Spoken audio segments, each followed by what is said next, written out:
So let's just start right at the beginning. Where were you when the earthquake hit? I was sound asleep, probably like everybody else. Lived very close to City Hall, just a couple blocks from City Hall. Sorry, one more thing.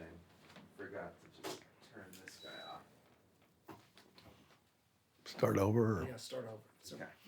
So I was asleep in my bed, probably like most people in Southern California.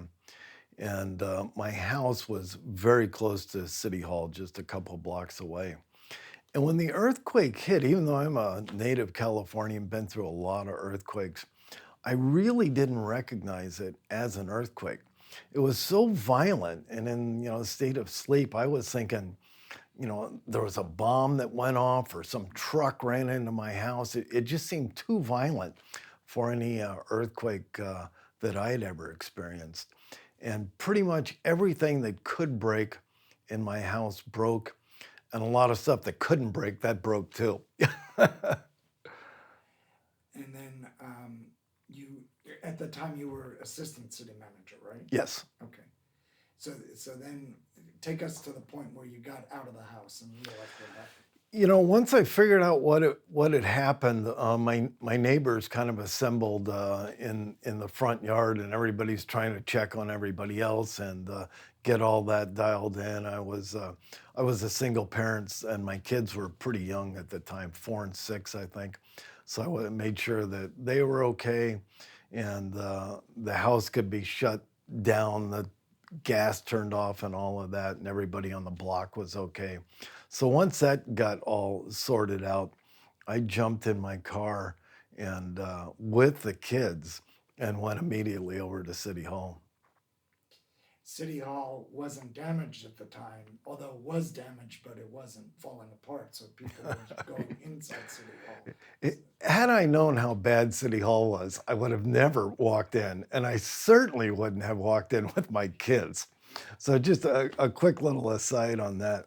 I walk in, and of course, as a city, we had to be earthquake prepared. And so we did everything that we were telling the community to do.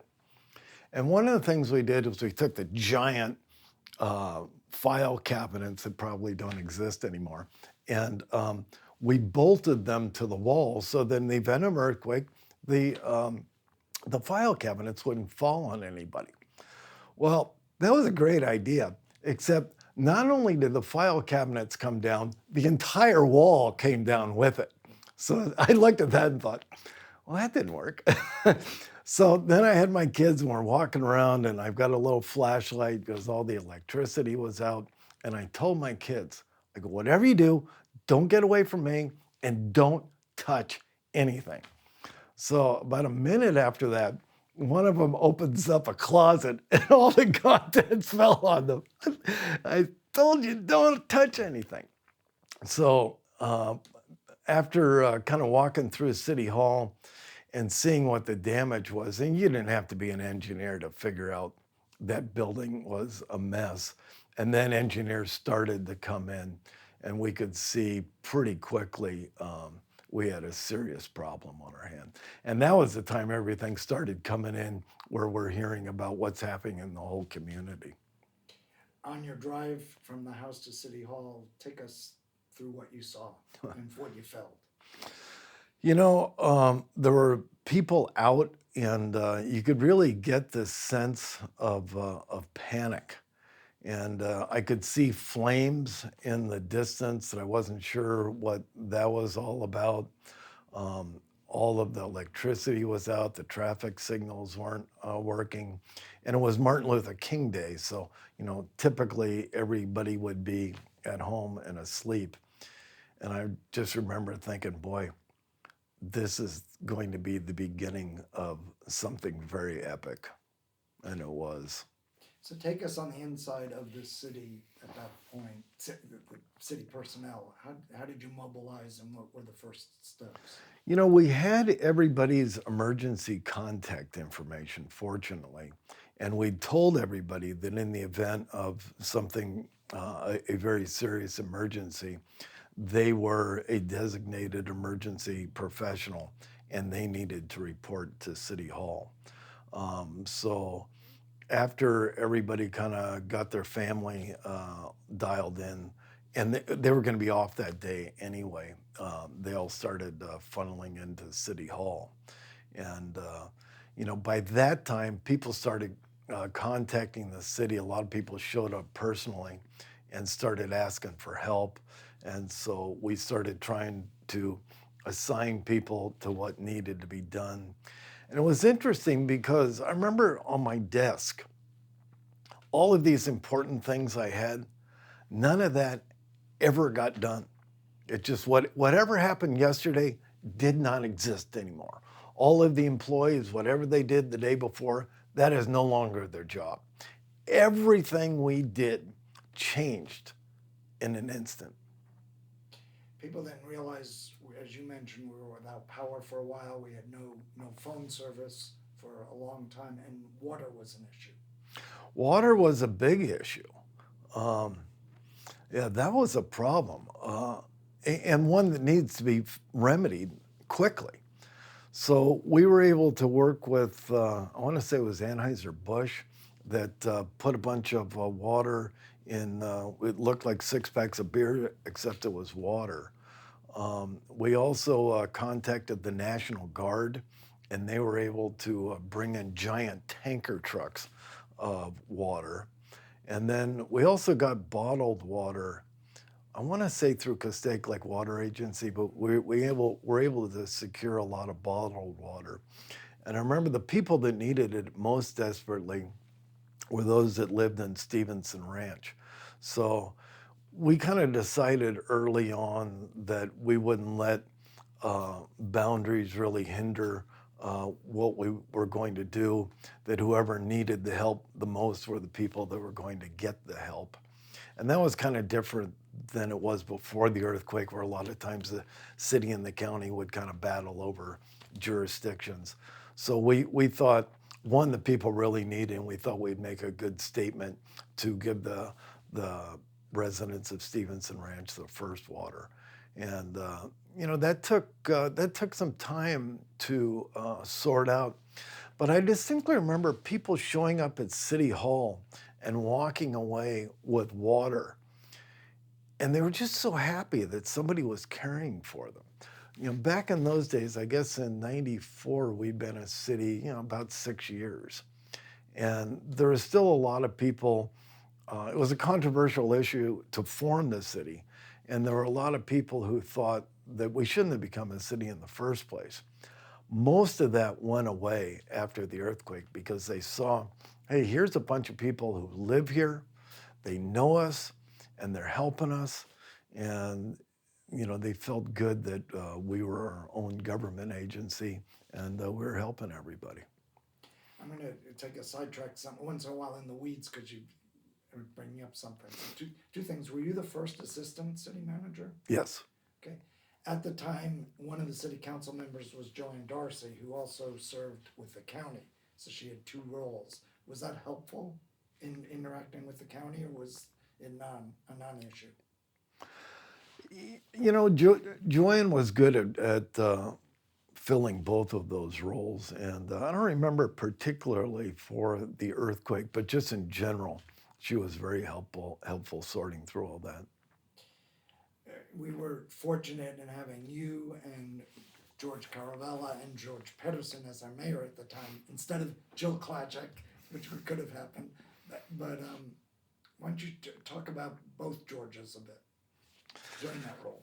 Well, thank you for those kind words. Unfortunately, both of those people have since passed. And boy, talk about the right person for the right job at the right time. I'll start with George Carvalho. I remember he said that everything he'd done up to that point helped him with the earthquake, that he had been a U.S. Marine, he used to drive an ambulance, all his education, all of his experience, keeping himself in shape, all of that helped him get through the earthquake. And he really provided the leadership that people needed. The whole community looked up to him, admired him. He had such great values and integrity. And he was just the perfect guy to be at the top of the organization during that event. And I can say the same about George Pedersen.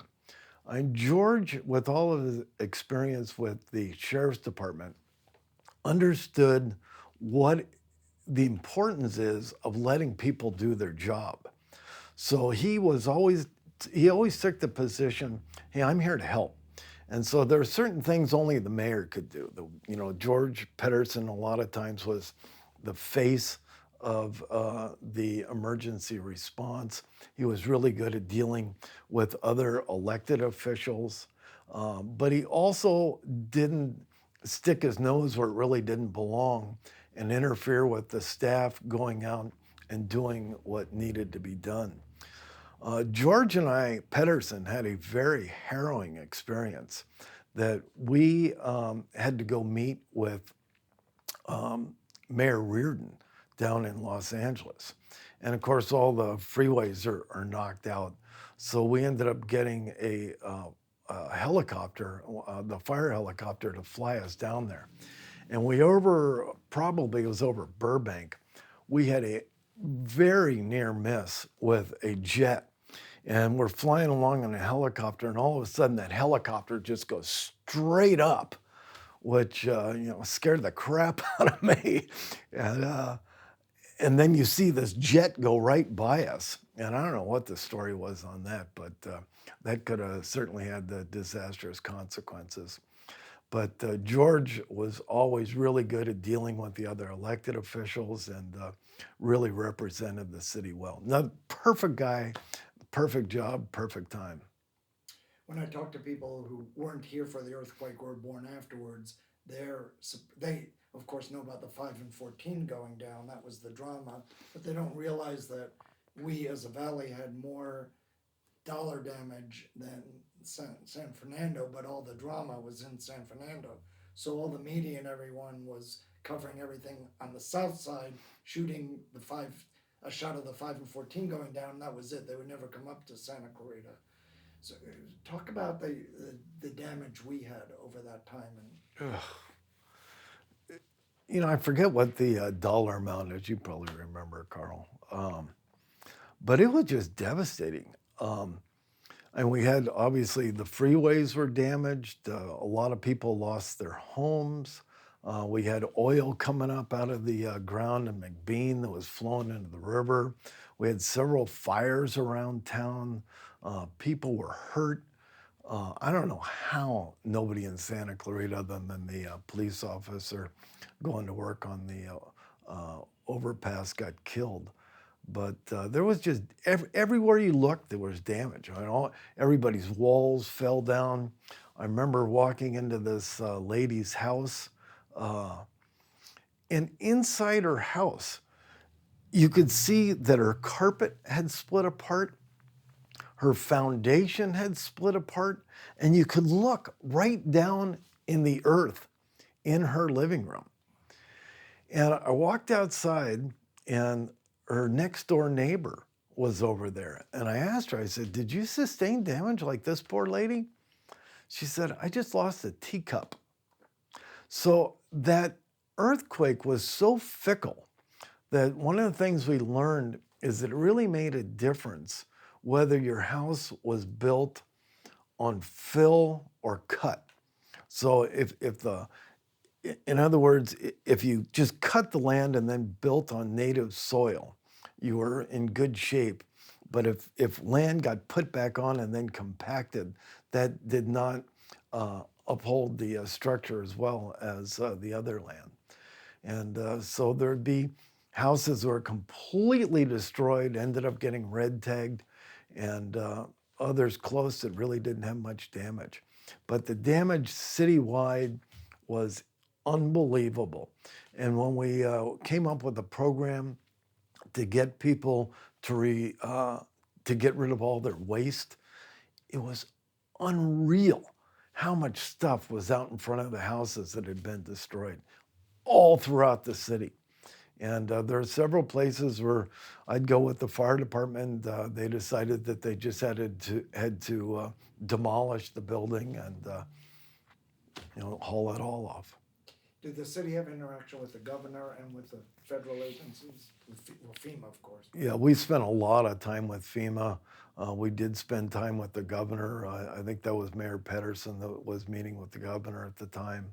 Um, we dealt with a lot of agencies that we really hadn't dealt with before. I think that was our first of many national declared disasters. So we're meeting all these people from FEMA, or we met them a little bit, but certainly weren't working with them like we were before. But we met with every government agency you could think of. And one of the things we tried to do is it was easy to get caught up in the devastation because every day you're hearing new horror stories from people, you're seeing things that are very shocking. And one of the things we decided we wanted to do is use this as an opportunity and figure out if there's some way we can make good come out of this catastrophe. And we were able to come up with several ideas that I think when it was all said and done, Santa Clarita emerged from the earthquake in a stronger position than we entered it.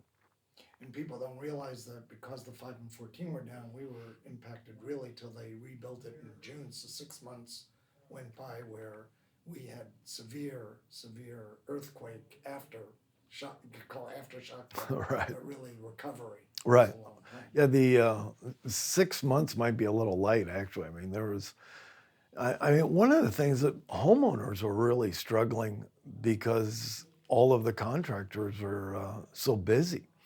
And so it took a long time for the businesses and for homeowners to rebuild and get back to where they were before. And again, a lot of those people ended up building back better and stronger. But speaking of contractors, there are a lot of scam artists that came in. Oh yeah, I mean that's you know just like we talked about how to make things better. Other people looked at it from the perspective of, hey, how can I make some money off this thing? And they scammed other people, they gouged some people, and you know I guess that's just part of human nature. Is that coming through? No, the microphone's really Okay, good. close up. One of my heroes and a very dear friend who was a key instrument in the whole recovery was Adele McPherson. Maybe you can talk about her a bit. Boy, another person who has since passed. Adele was wonderful. Her heart was in the right place. She was very competent. People looked up to her. She was fun. She was doing such a good job and had so much responsibility and really had all of these contacts with FEMA and all these other agencies that I remember she got promoted almost like a battle time promotion during the earthquake, and that was really well deserved. But Adele McPherson served this community extraordinarily well, and she's to be commended for all the work she did. We were surprised at people who rose to the occasion who we weren't expecting to rise to the occasion, and vice versa, people who just crumbled from the pressure. And we saw that within our staff, we saw that with people we were interacting with from the radio station standpoint. Did you see the same thing? You know, my recollection, Carl, is that by and large, the city employees really stepped up.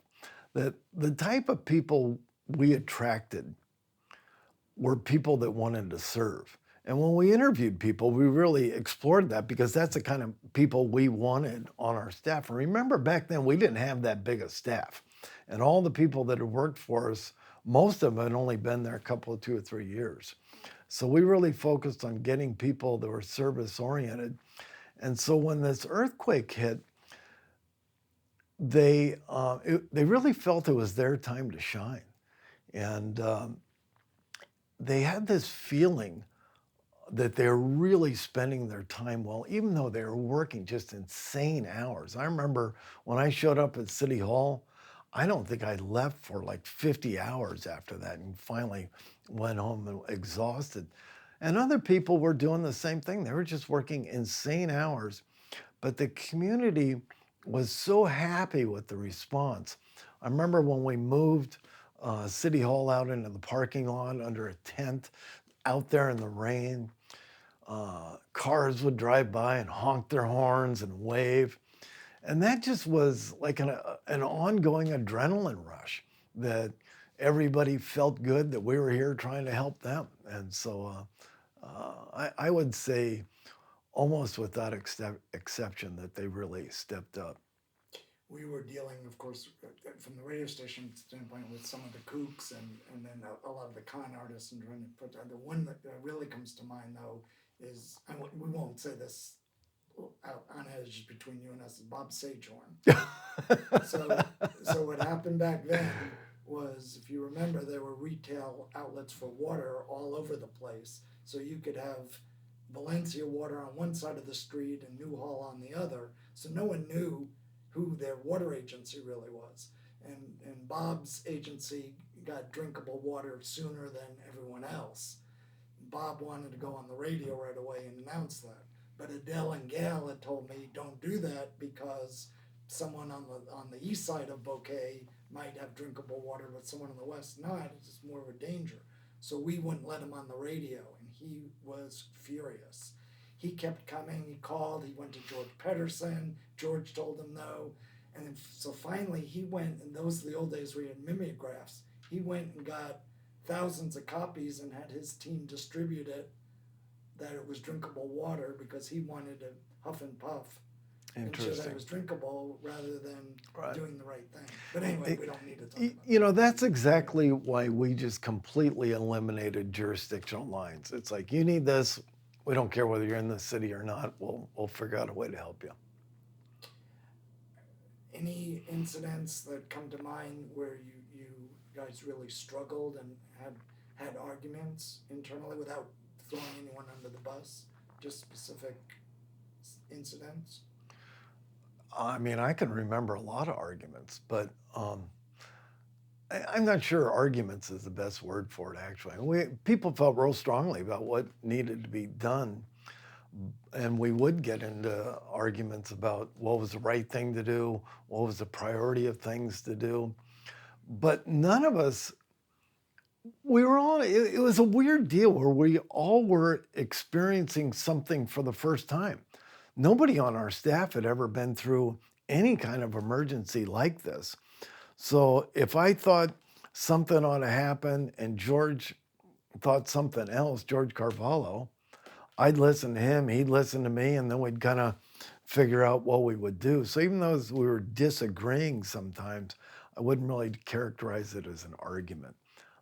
But we just kind of worked through it all. And I do remember it was easy to get angry because everybody was so tired and stressed. It was a stressful environment. It really felt like we were dealing, particularly in the beginning, with life and death situations. It was new, and nobody was getting enough sleep.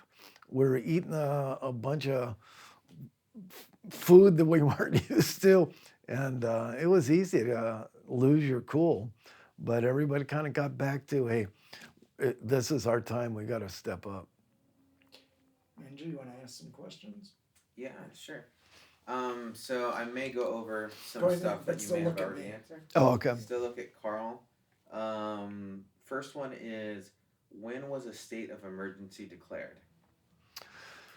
When was the state of emergency declared? If I'm not mistaken, we declared that very early, because that's when the money starts coming in.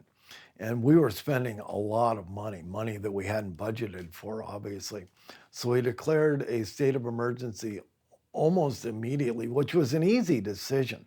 And then it had to get ratified by the council. I remember we called together a special council meeting. But a state of emergency, what triggers it is your local jurisdiction. For us, the resources were overwhelmed. Well, you didn't have to be anybody with a tremendous amount of experience or knowledge to tell right away we were completely overwhelmed. And one of the reasons it was important is once you declared a state of emergency, you were eligible for FEMA funding.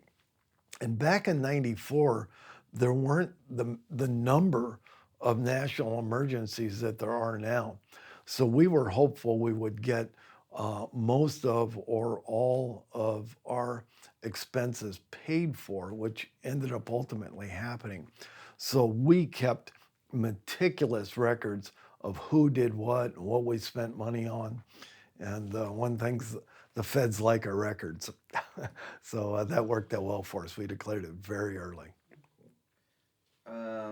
When did residents lose utilities? They people lost utilities immediately. I mean, the phones, the electricity, for some people, gas, it went out. And I would say the utilities did a real good job of getting everybody back online as quickly as possible. For utilities, I think they experience outages routinely. So this was just a order of magnitude bigger, but still the same problem they experience routinely. So they did a good job of getting us back online. The one thing I want to step in here is gas was different because if you recall back then, the protocol for an emergency was to shut off your Right. gas. So while gas was not eliminated by most houses, almost everybody shut off Right. their gas, and then the gas company had challenges turning everybody back on. Right, they had to actually show up. They didn't want people just turning it on themselves, so you had to have a physical person out there to turn it on. But I think that worked out well because it gave everybody a feeling of comfort to know that, okay, now it's safe to have gas. Because right after that earthquake happened, people didn't want to go back in their house. And I remember we had a number of people camping out at I think it was Newhall Park, and they were out there for a long time. Some of them, they just didn't want to go back home because we were having aftershocks, and with earthquakes, you never know whether that's the earthquake with aftershocks or that's the foreshock with the big one to come. So I think having a gas person or a representative of the gas company showing up and giving you their blessing really made people feel comfortable.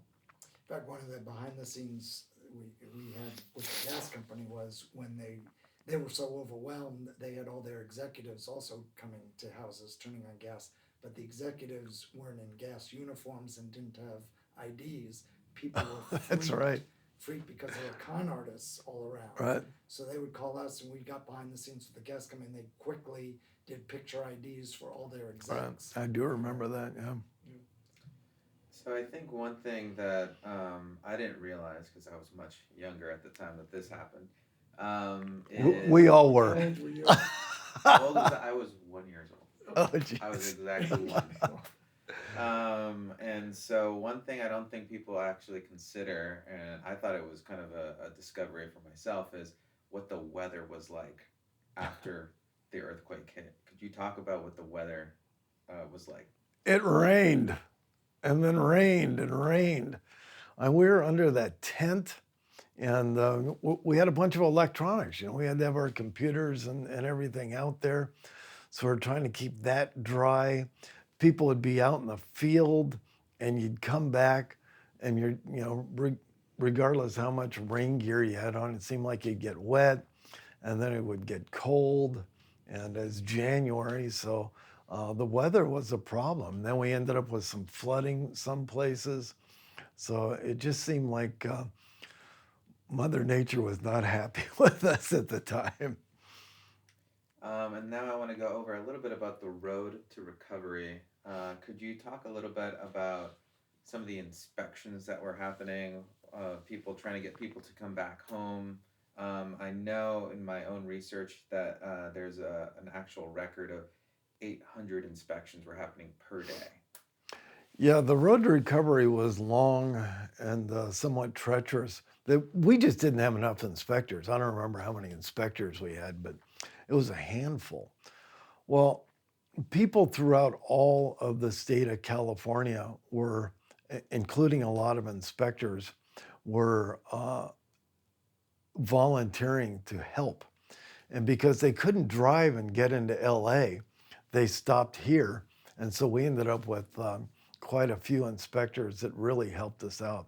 And they did a good job.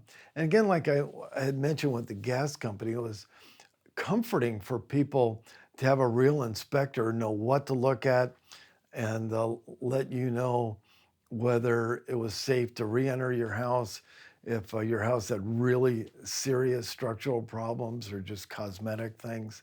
And so all of those inspections played a strong role in our recovery. From the city perspective, how did the radio station become almost an essential player in helping? Well, this radio station wasn't almost an essential player. They were completely an essential player. And that was the only way people were really getting information, at least information that wasn't a day old. Uh, I mean, that is what people relied on. I can't imagine your readers or your listenership has ever been higher than that, that people really looked at KHTS for their news. It was always looked at as accurate, reliable, and I think most importantly, timely. I mean, it was really up-to-date information that people could rely on. So you guys are to be commended for that. You are a very integral part of our recovery. And as I said earlier, the challenge was the LA media could care less, didn't even Right. know about Santa Cruz Right. back then. Yeah, they didn't know where it was, and they couldn't get up here. So,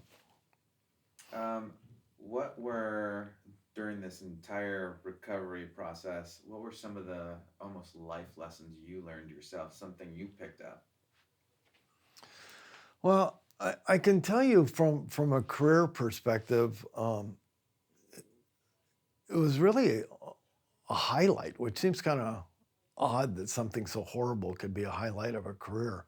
But I think that, when I showed up at City Hall and realized that things were so bad and we're going to have so many problems and be so overwhelmed that we were able to sort through all of that and make it better than it was in the beginning, really for me was a demonstration that, hey, whatever life throws at you, you can work through it and find solutions. And that's just what we did. So it was a rewarding time, particularly in retrospect, personally and professionally.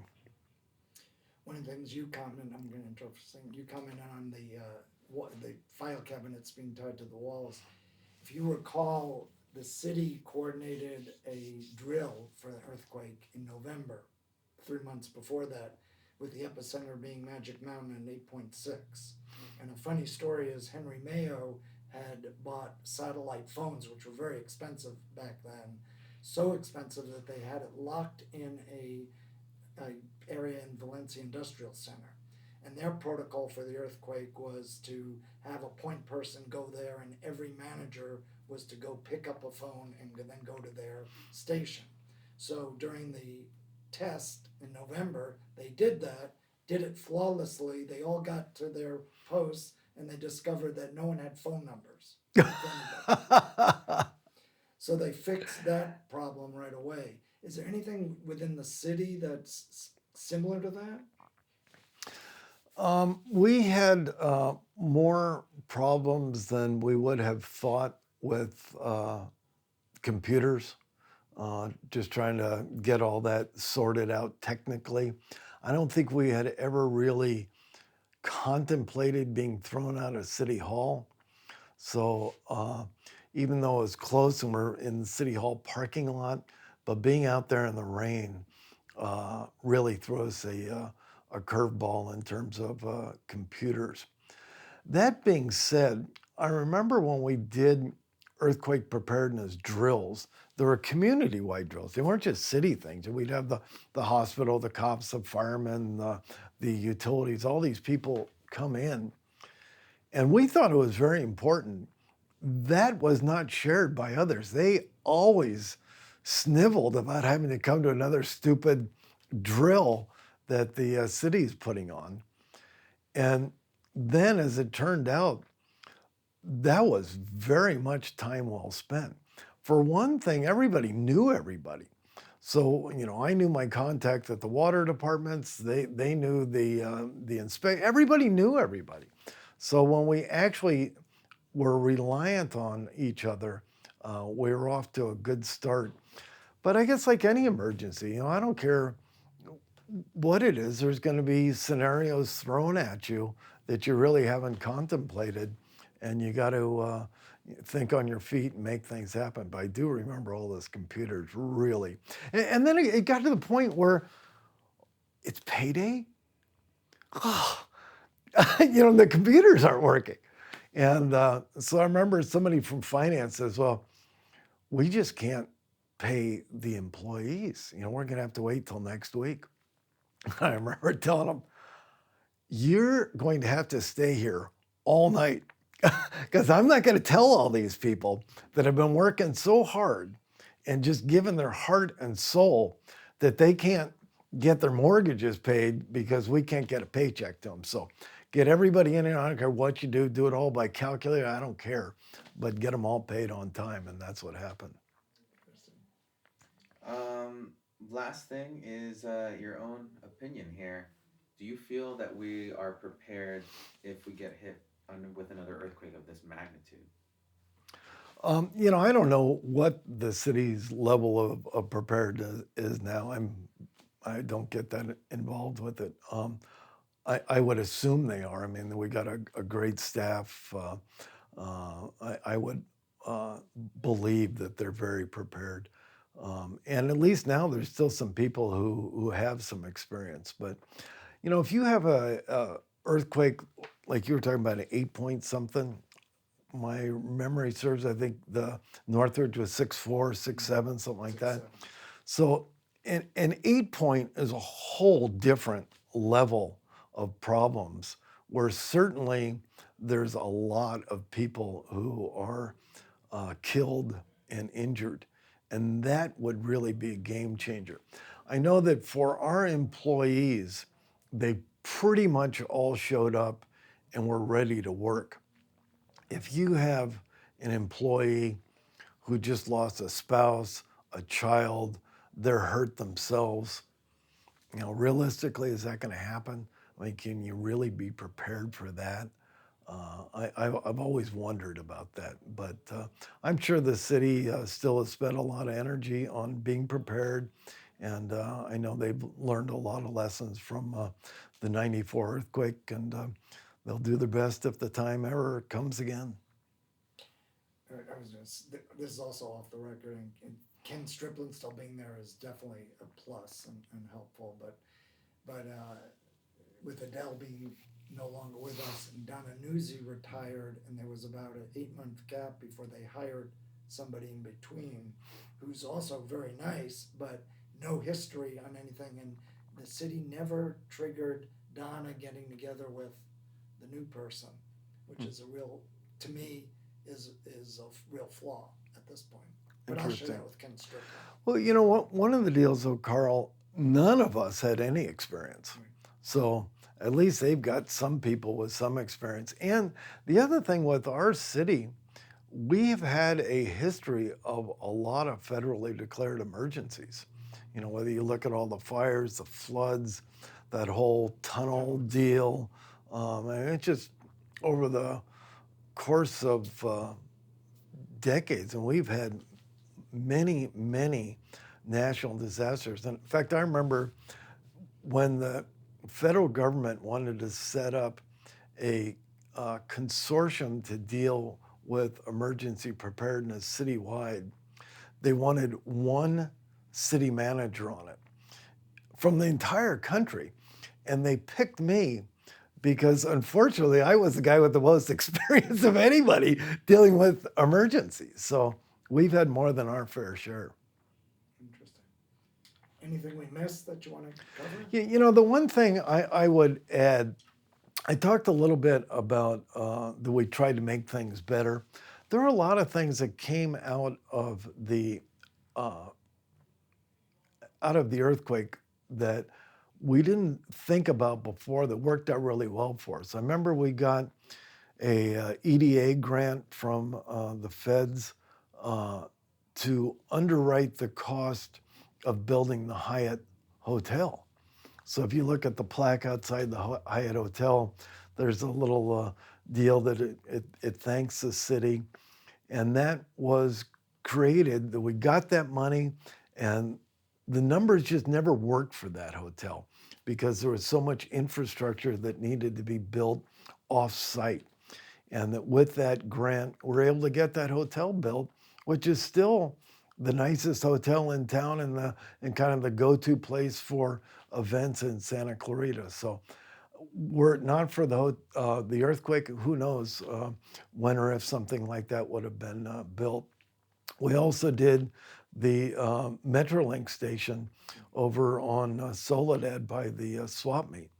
And we're able to get that going in just a few days as a way to make it so that people would have an ability to get in and out of the Santa Clarita Valley. So I feel good that we're able to take things that really weren't able to be fixed. And because of the earthquake, we're able to get those things done in a very timely manner. All right. I just have one last thing. If you could just state your name and what your title was at the time. My name is Ken Pulskamp. At the time of the Northridge earthquake, I was the assistant city manager for Santa Clarita.